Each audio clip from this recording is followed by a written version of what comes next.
Listo. Bueno, muchachos, entonces el día de hoy pues vamos a hablar acerca de la definición como tal de hardware dentro del ámbito de la ingeniería de sistemas. Vamos a hablar de los componentes y de la clasificación, así como también de cómo aparecen ya en este ámbito lo que son los circuitos digitales. Listo, entonces, si ustedes observan, pues digamos, son muchos los componentes con los que ustedes ya están familiarizados, al menos la mayoría. Con respecto a lo que contiene una herramienta informática como un computador, ¿no? Entonces podemos ver, pues bueno, que tenemos las tarjetas de video, tenemos la board, tenemos, bueno, unidad de DVD que de pronto en algunos ya no están, memoria RAM y otros tipos de periféricos, ¿sí? Entonces haciendo como una agrupación, digamos, de estos componentes que son comunes a la mayoría de equipos de cómputo, entonces podemos mencionar que estos componentes se pueden clasificar dentro de estas categorías. Entonces tenemos lo que son los componentes electrónicos, lo que son los componentes eléctricos, los componentes electromecánicos y los componentes mecánicos. ¿Listo? Listo. Entonces aquí vamos a hablar un poco de historia acerca de cómo se llegó finalmente a estos elementos de hardware que ya hacen parte del sistema de cómputo. Entonces, para ello vamos a hablar de que históricamente se empezaron a desarrollar ciertos componentes esenciales que constituyen pues la electrónica de un computador. Y pues bueno, hablando de ello, entonces tenemos una primera generación donde aparece como el primer intento de almacenamiento de información, donde pues tenemos en primera instancia lo que son los tubos de vacío. Sí, entonces no sé si de pronto ustedes los han escuchado o de pronto los han visto, pues así sean imágenes, porque pues a estas alturas de pronto es poco probable que los hayan visto directamente, pero más o menos como para hacer distinción de qué elementos estamos hablando. Entonces no sé chicos si de pronto alguno lo ha visto, lo ha trabajado.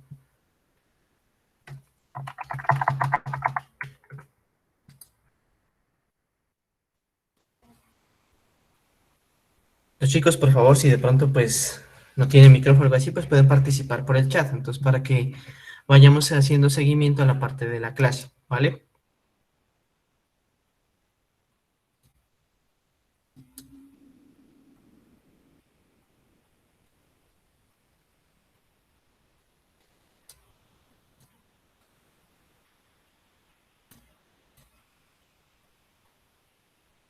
Bueno chicos, entonces a grosso modo, un tubo de vacío, pues como su nombre lo indica, viene a ser un tubo de vidrio que está empacado al vacío, pero con un componente metálico en su interior.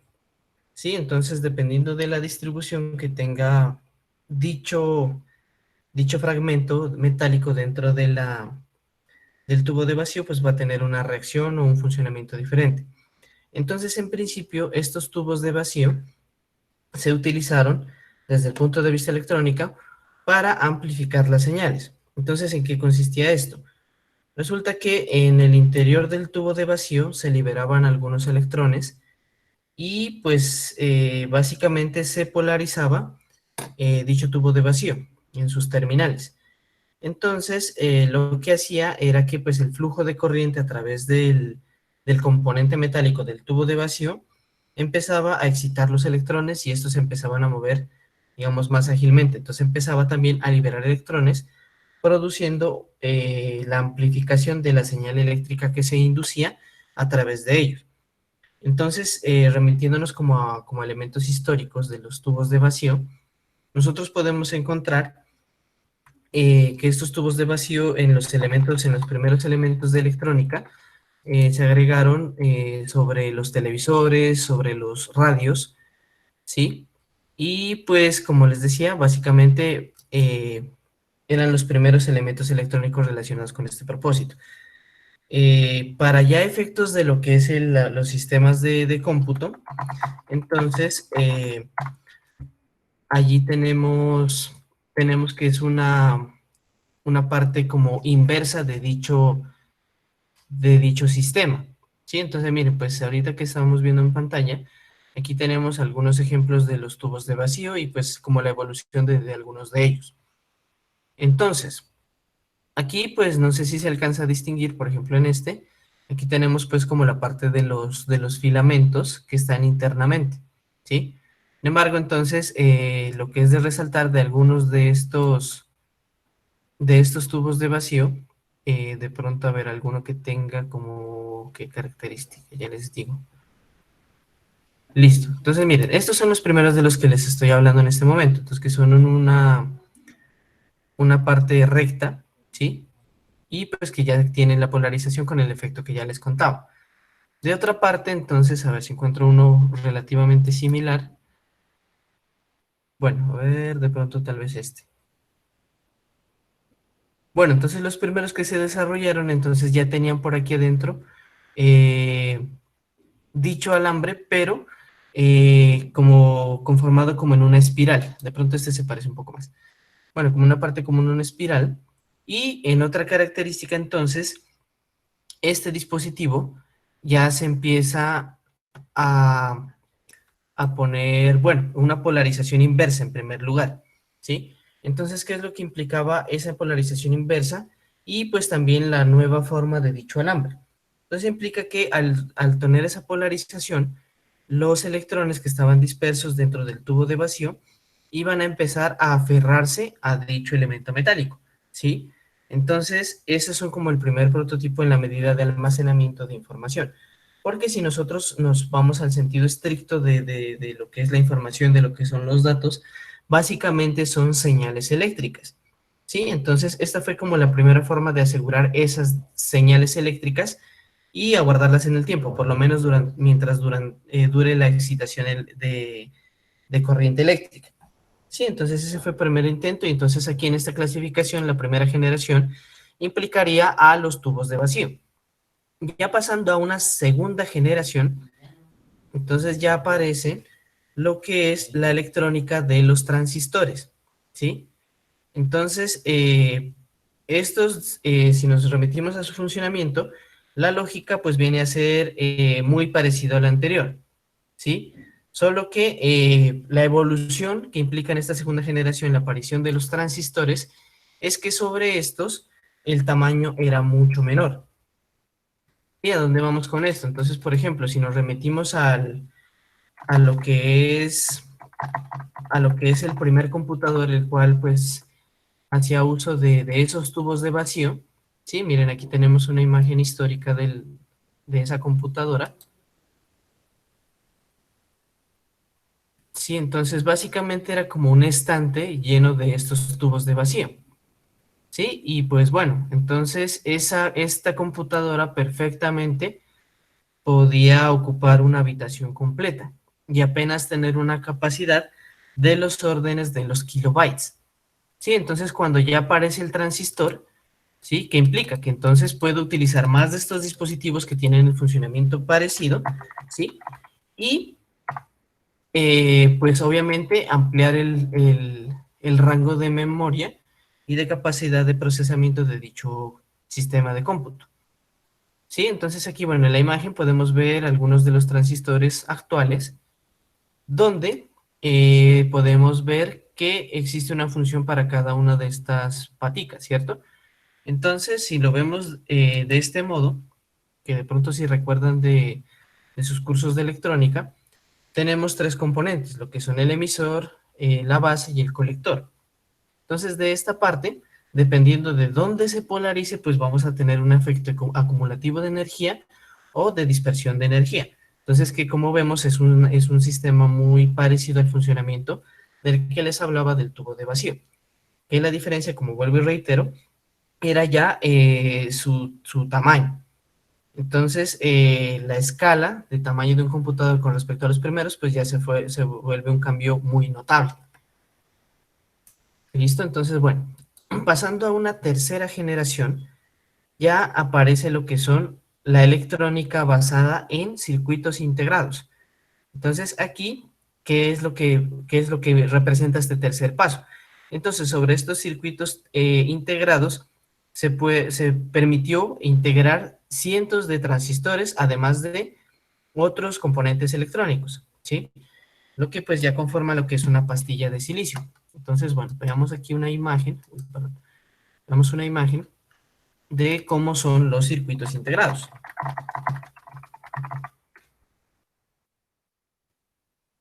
Miren, aquí ya tenemos unos ejemplos que de pronto muchos de estos ya los vamos a ver más adelante, ¿sí? Lo que son los PIC. Y pero aquí tenemos como el esquema y aquí tenemos la representación que de pronto también ya es más familiar para ustedes en representaciones como una tarjeta board, una RAM, ¿sí? Entonces sobre este campo pues ya tenemos mucha más memoria que en las anteriores y pues esta escala de miniaturización de la electrónica pues permitió también asimismo la evolución de los computadores. Finalmente entonces, bueno, ni tan finalmente tenemos aquí ya la cuarta generación, que pues básicamente ya hablamos de los chips, ¿sí? Entonces, este chip pues ya viene a ser un producto de la era de la miniaturización de la electrónica.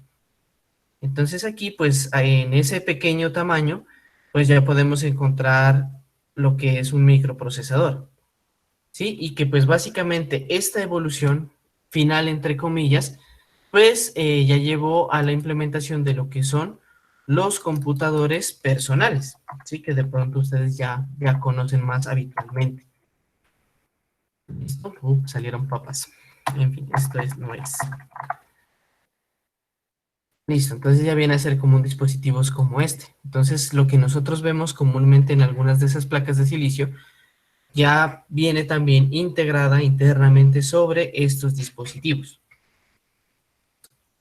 Entonces aquí ya, como les digo, esa es como la etapa, entre comillas, final, porque más adelante, o pues en lo que lleva nuestra era tecnológica, en los avances nosotros ya podemos hablar acerca de lo que es la nanotecnología, ¿sí? Entonces aquí pues ya aparece pues una reducción aún mayor y pues que de momento pues también ese avance viene dado por los conceptos del hardware libre. Y por otro lado, también de pronto si ya han escuchado el término de lo que es la computación cuántica, ¿sí? Que ya, o sea, como no sé si de pronto saben, existe una escala que medía como el avance tecnológico y el avance de las memorias con respecto al tiempo y las unidades de procesamiento. Pero ya llegó un punto en que esa evolución se detuvo y pues básicamente esa ecuación que permitía medir ese avance pues ya no fue concluyente, o sea, ya no concordó con la época ni con la evolución de los dispositivos. Entonces, en ese sentido, al ver que pues técnicamente esta miniaturización, entre comillas, también ya llegó a un límite, ¿sí? Entonces ya se empieza a explorar el ámbito de atómico, donde se espera como que esta distancia y demás se pueda almacenar dicha información, como les digo, ya a una escala atómica, ¿sí? Pero pues bueno, de pronto en los años recientes no lo veremos, pero pues ya existe como esa perspectiva hacia esa evolución. ¿Sí? Entonces, chicos, no sé si tengan alguna duda, alguna pregunta hasta el momento.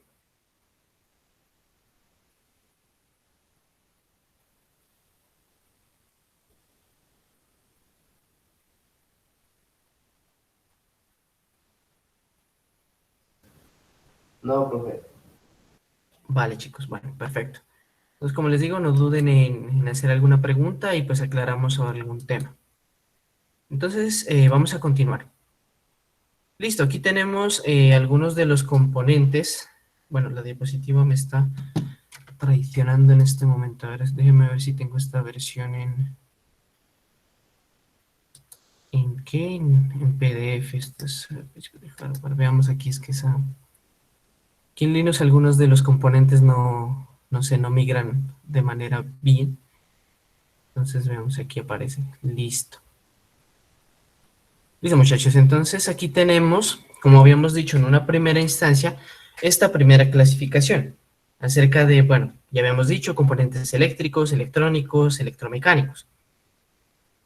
Sí, entonces, al respecto, también, pues, entrando ya más en materia, vamos a hablar acerca de la clasificación de los primeros, de los componentes electrónicos.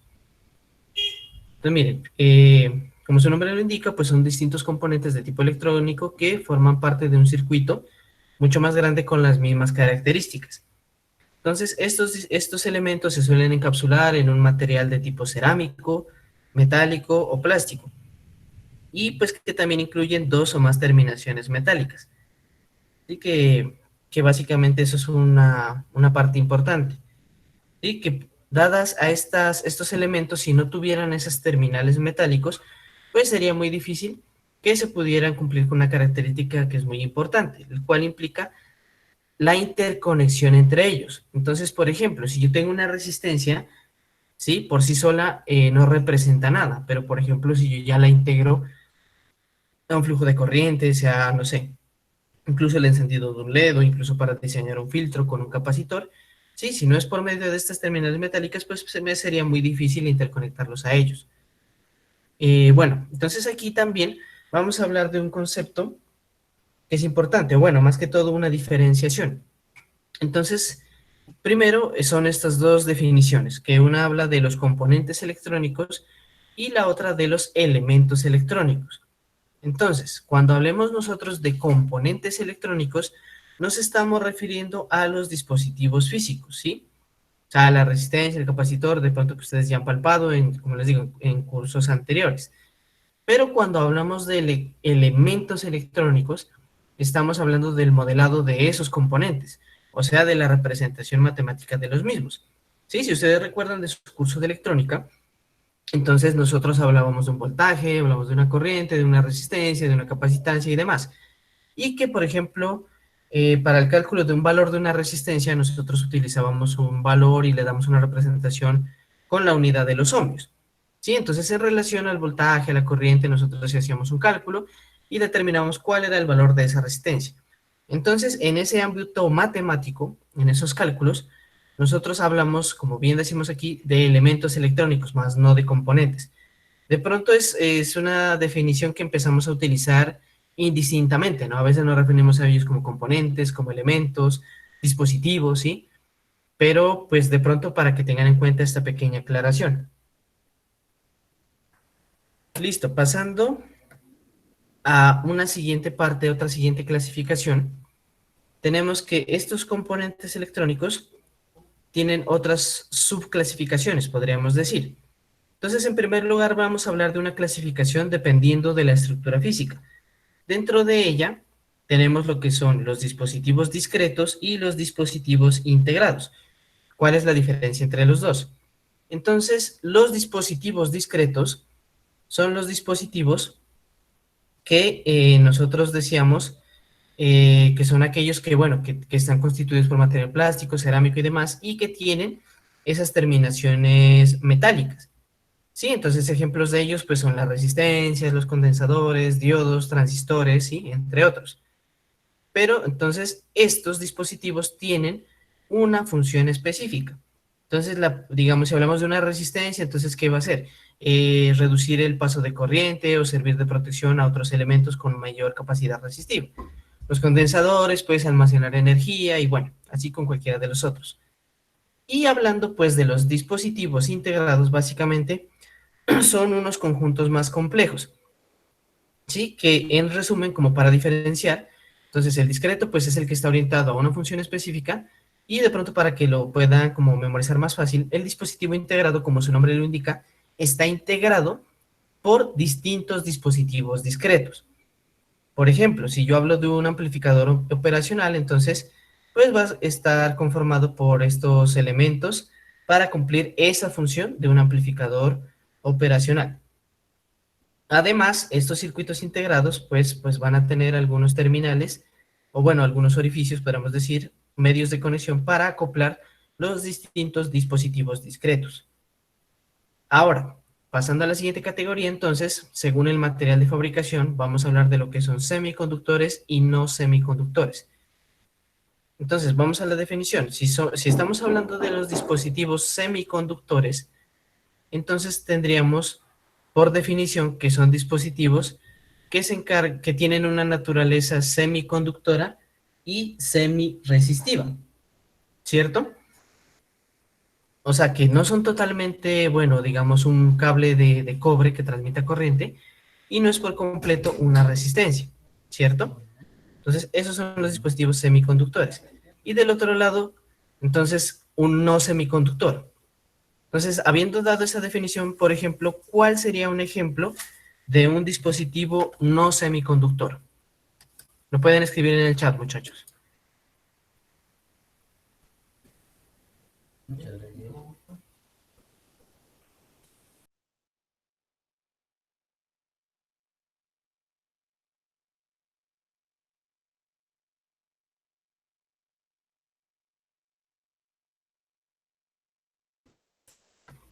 Muchachos, a ver, lo que ustedes crean que pueda ser un no semiconductor, de acuerdo a la definición que acabamos de dar, lo que se les ocurra.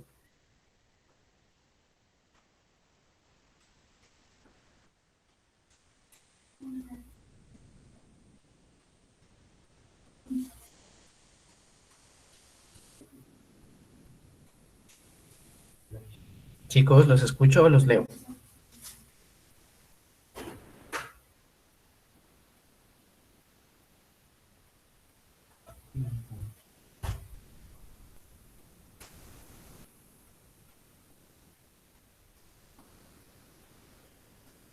Lo que sea, lo que se les venga a la cabeza.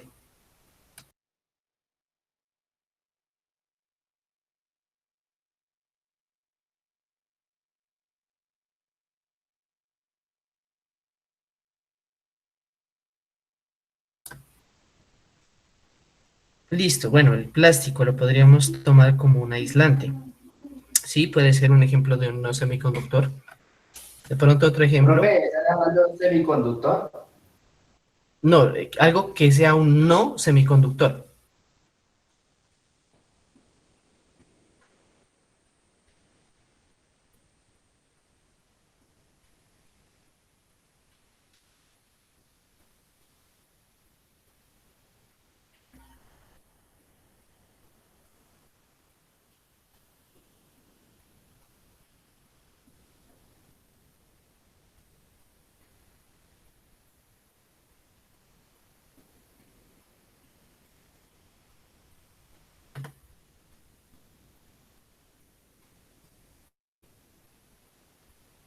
Una pastilla de silicio, profe. Bueno, de pronto, dependiendo de las características, incluso el silicio podría ser un semiconductor. Entonces, miren, chicos, realmente la respuesta es bastante sencilla. También, ya habíamos dicho que el no semiconductor es un dispositivo que de por sí no es ni un conductor ni es un elemento resistivo. Entonces, si es algo que está en el medio, entonces cualquier cosa que no sea un semiconductor, ¿sí? Entonces, perdón, que no sea, sí, pues que no sea este elemento que acabo de describir, pues va a ser lo contrario. Entonces, por ejemplo, ¿qué es un no semiconductor? Pues un alambre de aluminio, un alambre de cobre, es decir, un conductor no es un semiconductor. Y si hablamos de una resistencia, entonces una resistencia tampoco es un semiconductor. ¿Sí? Entonces, esos dos elementos serían como lo más básico ahí. ¿Vale, chicos? ¿Sí es claro? Sí, profesor. Listo.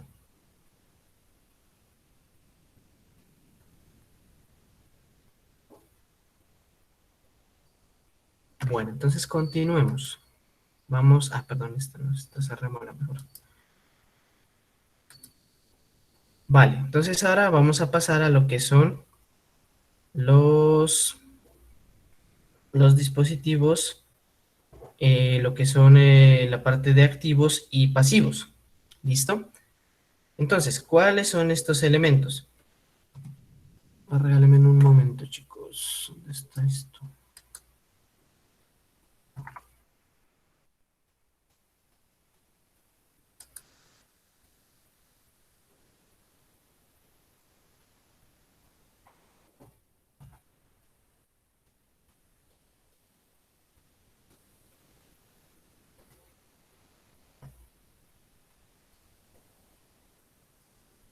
Listo, entonces tenemos los elementos activos y tenemos los elementos pasivos. Entonces, un elemento activo viene a ser un elemento que proporciona una excitación eléctrica, ¿sí? O que produce un fenómeno una vez se pasa corriente a través de él, ¿cierto? De otro lado tenemos los dispositivos pasivos. Entonces, los dispositivos pasivos básicamente son los que me van a permitir conectar dispositivos activos entre sí, asegurando pues la transmisión de señales eléctricas o también modificando su nivel. ¿Listo? Ahora, según el tipo de energía, entonces tenemos dispositivos electromagnéticos, electroacústicos y optoelectrónicos. ¿Sí? Entonces, bueno, por ejemplo, si estamos hablando de según el tipo de energía, si yo les digo los dispositivos electromagnéticos, ¿qué tipo de energía está presente en este tipo de dispositivos?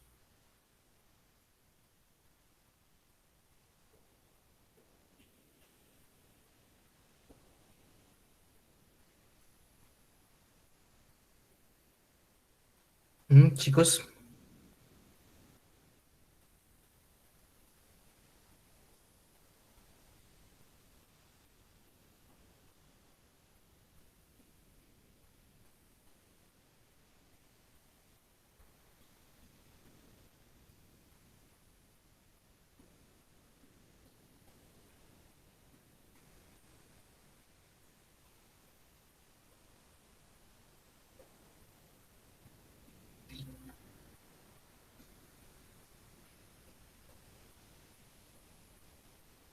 listo. Entonces, miren, muchachos, estamos hablando de que tenemos dispositivos que se clasifican según el tipo de energía. Entonces, si yo hablo de un dispositivo electromagnético, ¿qué tipo de energía tengo presente allí?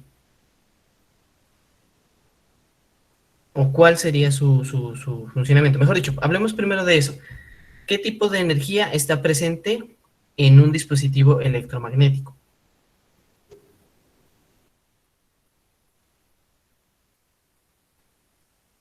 Las ondas, profe, o por lo menos, ¿sí? ¿O estoy mal? No, Una no, sí. lámpara. Bueno, a ver, esperen, electromagnética. Bueno, vamos a la parte electromagnética, ¿listo? Bueno, lo de la onda va en el sentido de que estaríamos hablando entonces de una señal eléctrica, ¿cierto? ¿Cierto? Entonces, miren, si nosotros nos remitimos a la palabra, si la descomponemos, tenemos electro y magneto, ¿cierto? Electro, entonces, ¿a qué viene a hacer referencia? Ya lo dijimos, a la energía eléctrica. Y la parte magneto, ¿a qué viene a hacer referencia?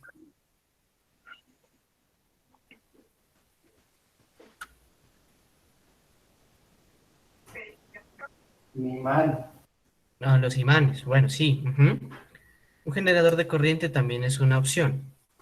Entonces, miren, si nosotros nos vamos simplemente por la definición de la palabra, ¿sí? Entonces, ¿qué podemos concluir de un dispositivo de tipo electromagnético?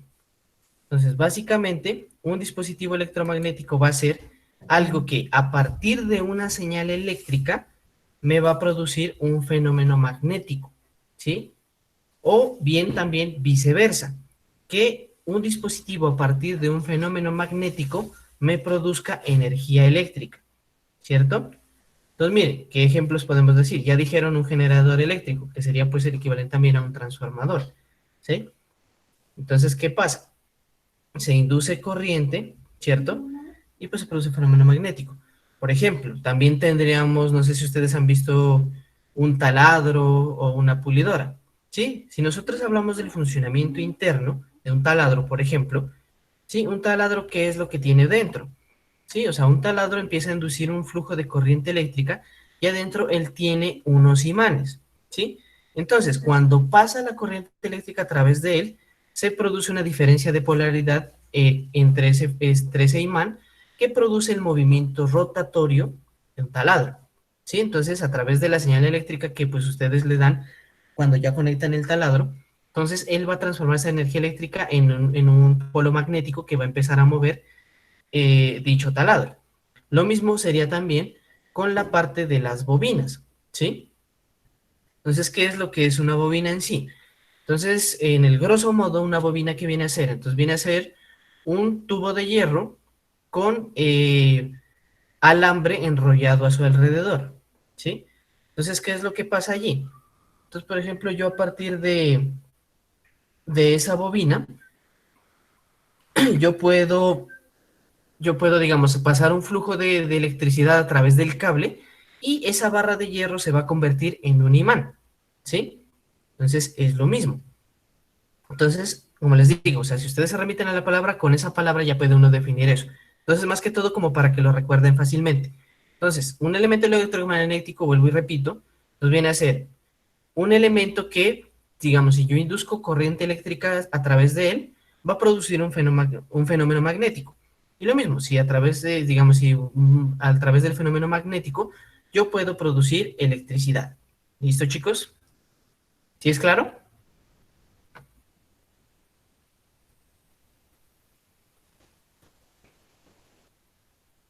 ¿O hay más o menos? Vale, chicos. Listo, entonces, bueno, hagamos el mismo ejercicio con el siguiente. Si yo digo que tengo un dispositivo electroacústico, ¿cómo sería ese dispositivo?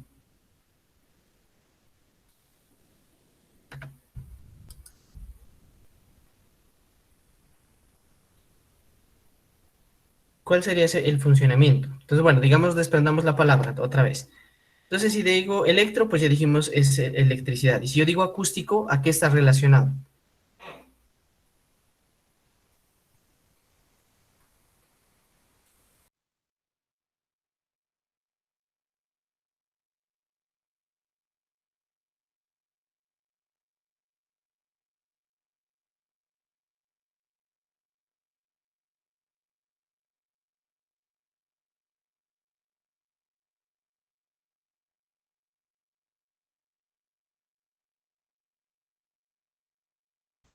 Exactamente, al sonido, ¿cierto?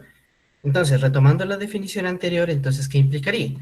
Sí, que entonces yo a través de un fenómeno eléctrico puedo producir sonido o que un sonido se puede convertir en una señal eléctrica, ¿cierto? Ahora, teniendo en cuenta esas dos características, ¿cuál se les ocurre que puede ser un elemento electroacústico? Micrófono, profe.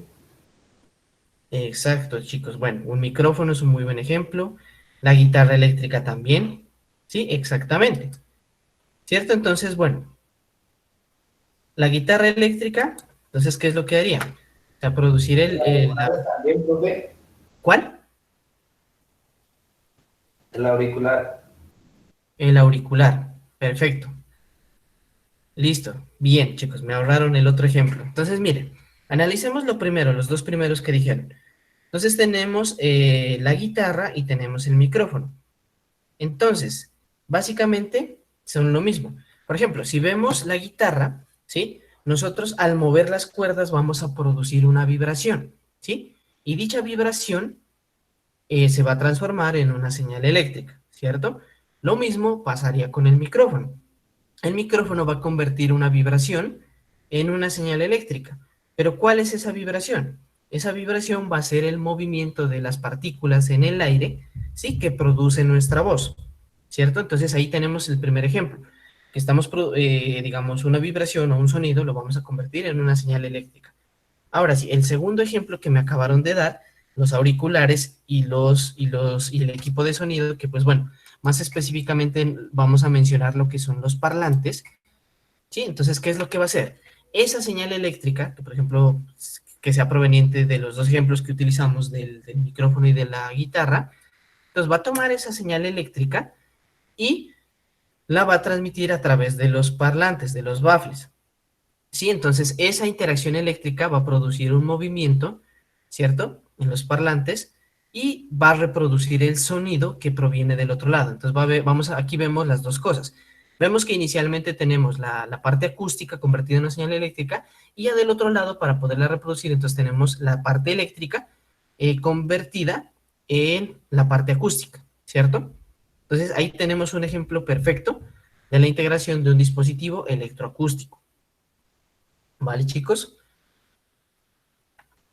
Bueno, entonces del otro lado, ahora sí continuando, continuemos con lo mismo. Entonces, si yo digo un dispositivo optoelectrónico, ¿sí? ¿A qué les hace referencia esa palabra? Si la dividimos tal cual como la hemos venido, estas dividiendo las anteriores, la parte electromecánica, perdón, la electromagnética, la electroacústica, entonces aquí ¿de qué fenómenos estaríamos hablando?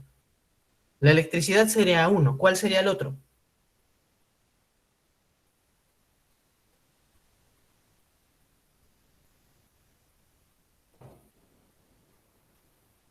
La luz. Perfecto. Listo. Sí, entonces miren, si nosotros nos remitiéramos tal cual como hicimos el ejercicio hace un rato, estaríamos hablando de la raíz opto, ¿cierto? Opto que hace referencia como a la parte óptica, ¿no? ¿Sí? Pero si nosotros nos vamos más a fondo, o sea, la parte óptica, ¿sí? ¿A qué hace relación? Pues a la parte de la visión y como tal, si nosotros nos detenemos un momento, ¿qué es lo que nosotros nos permite ver? ¿Sí? No me vayan a decir que los ojos, ¿sí? Yendo más allá, lo que realmente nos permite ver es la luz, ¿sí? Que siendo más estricto en la palabra, lo que nosotros vemos es un reflejo de la luz sobre las superficies que pues estamos viendo, ¿cierto? Entonces básicamente nosotros vemos es un reflejo, ¿vale? Pero muy bien aquí por tu participación, José. Es la parte de la luz. Entonces, si yo digo un dispositivo optoelectrónico, ¿qué se les ocurre? ¿Qué podría ser un dispositivo que convierta electricidad en luz o que también, pues viceversa, convierta luz en electricidad? ¿Qué podría ser? ¿Una pantalla? Sí, sí, una pantalla Profe, puede ser. Sí. un panel solar. Ajá, exacto, un panel solar también. Entonces, miren, tomemos los dos ejemplos. Entonces tenemos la pantalla, que bien, pues bueno, para que funcione la pantalla, entonces va a ser una corriente que me va a polarizar la pantalla y pues bueno, a través de la luz, pues yo voy a poder ver el contenido que allí se me esté mostrando. Del otro lado, el panel solar. Sí, si ustedes ven, o sea, un panel solar, pues bueno, va a condensar la energía de la luz, ¿sí? Y la va a convertir en señales eléctricas. Por ejemplo, de pronto ustedes, si alguna vez tuvieron manejo de estas calculadoras pequeñas que tenían una pequeña barrita en la parte superior, ¿sí? Algunas de estas calculadoras, por ejemplo, no tenían el botón de apagado, ¿sí? Simplemente pues bastaba con que ustedes pusieran esto en la sombra, ¿sí? Y pues digamos que por la falta de luz, esta calculadora se apagaba, ¿sí? Y lo mismo, de pronto pues ya se encendía y se mantenía, y también incluso la intensidad de la pantalla vendía de la intensidad de luz que se le estuviera suministrando. Entonces, como ven, pues bueno, aquí ya con este ejercicio de pronto ya les queda más fácil recordar este tipo de cosas. ¿Listo, chicos? ¿Hasta ahí alguna pregunta, alguna duda? ¿O si es claro? ¿Hasta allí?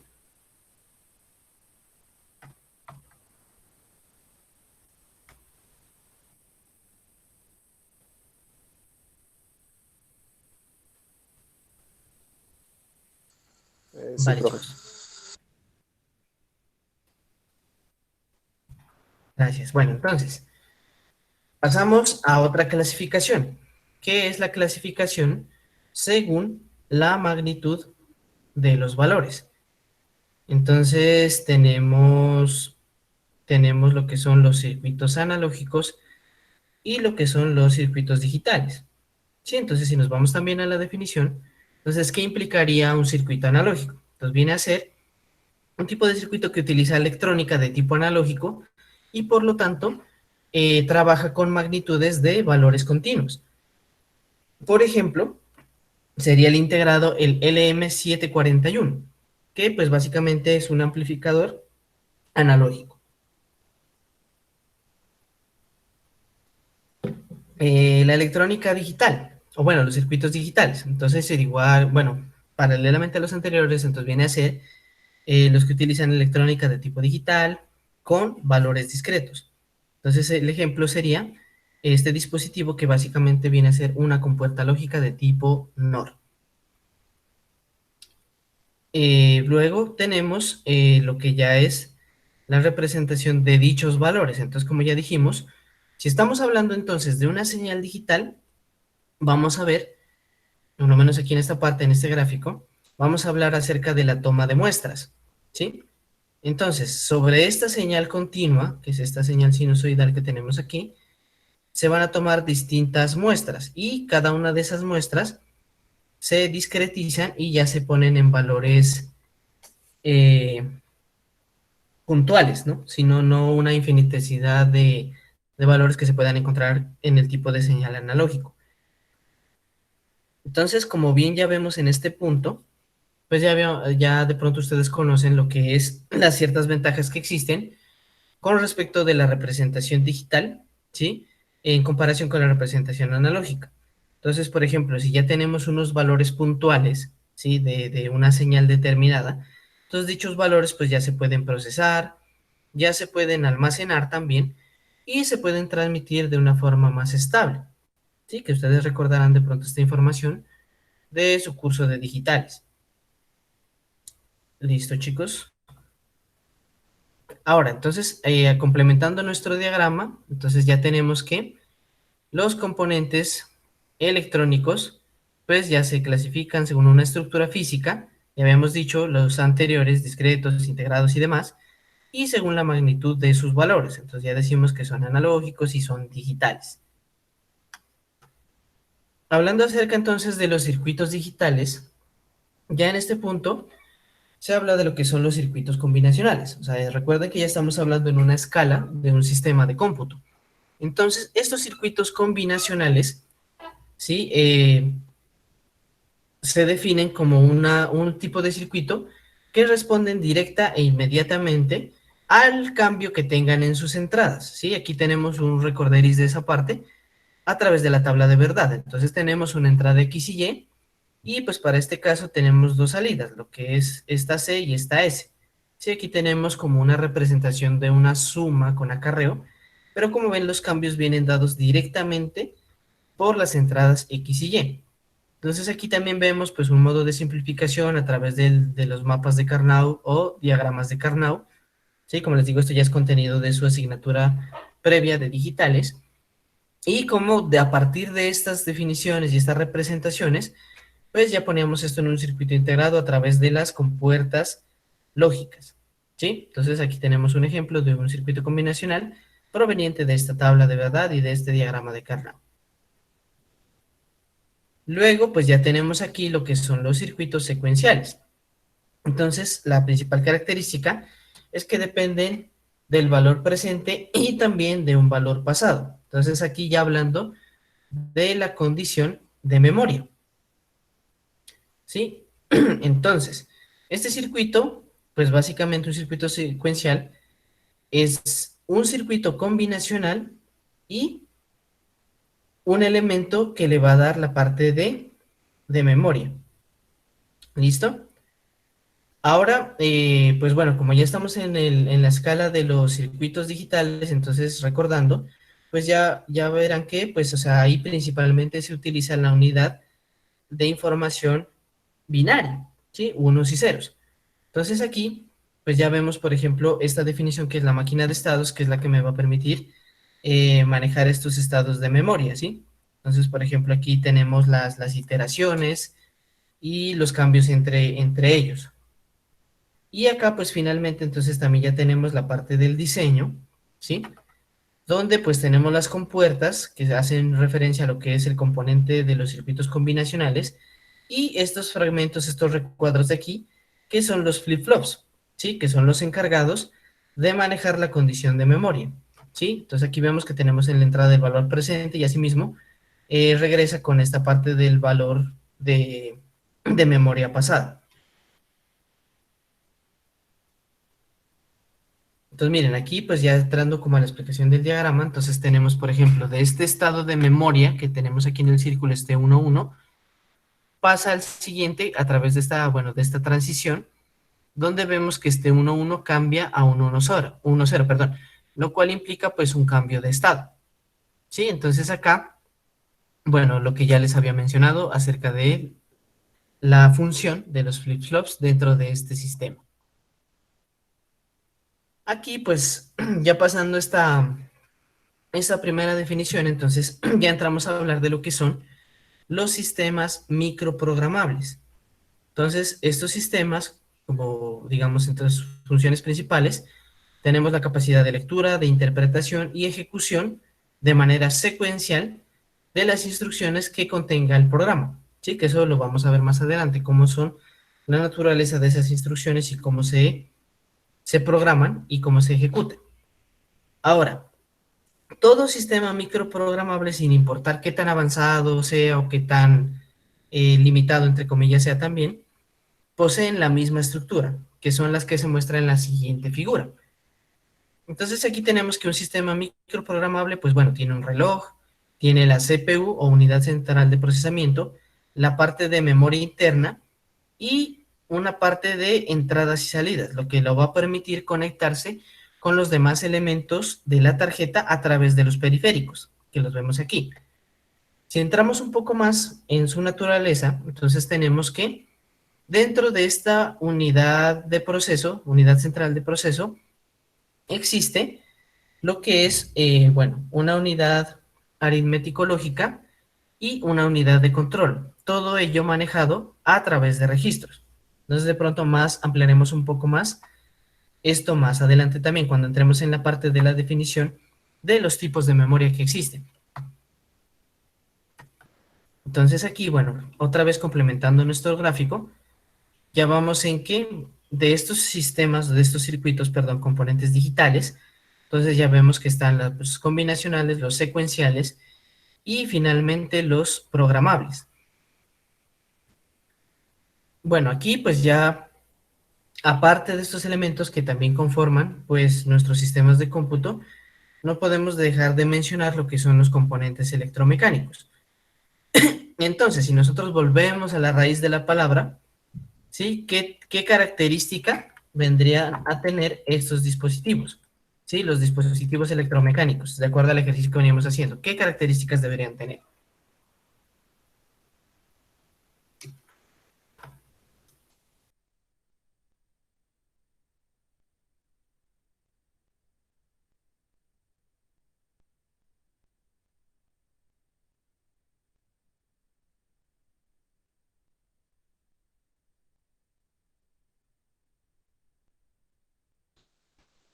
Chicos, ¿los escucho?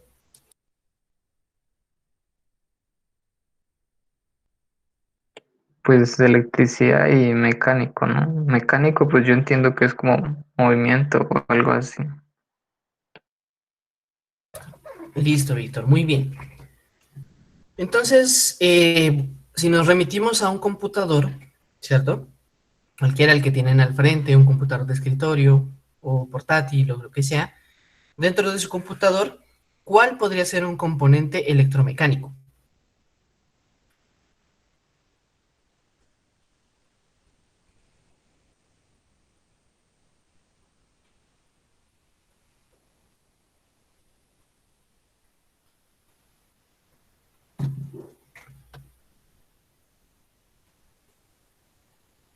¿No? ¿Ninguno? O al menos que lo hayan utilizado alguna vez, un componente electromecánico dentro de su computador.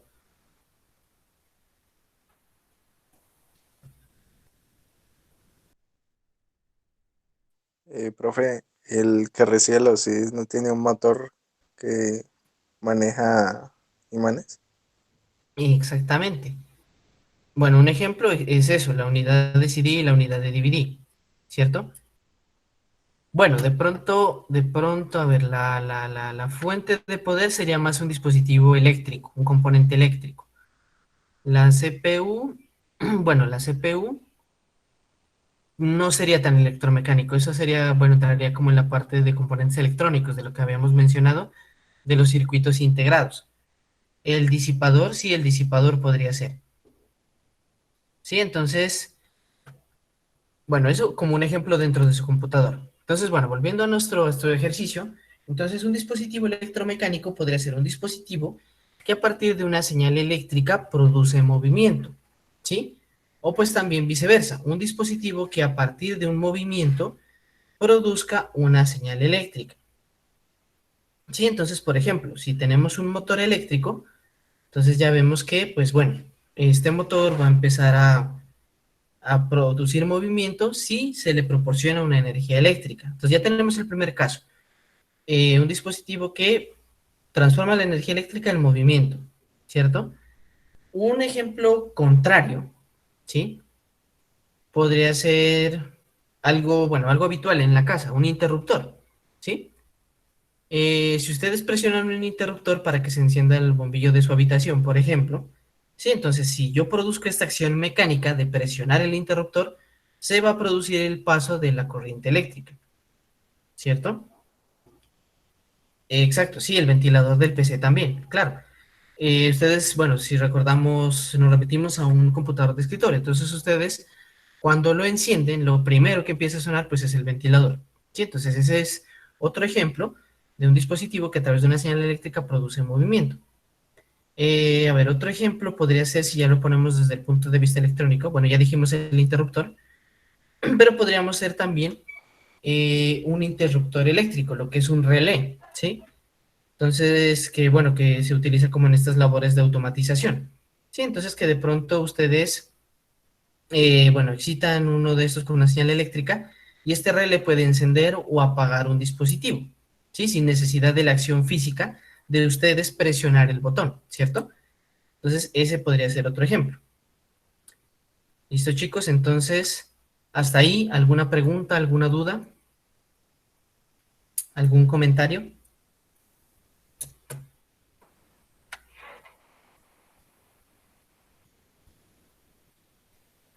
Profe, ¿usted nos va a compartir el PDF? Sí, bueno, entonces en esta parte, cuando ya tengamos, bueno, que ya todos estén en la plataforma, pues para que nadie se quede con el material, yo ya les informo y pues bueno, todo ese material va a estar disponible ahí en la plataforma de Univida.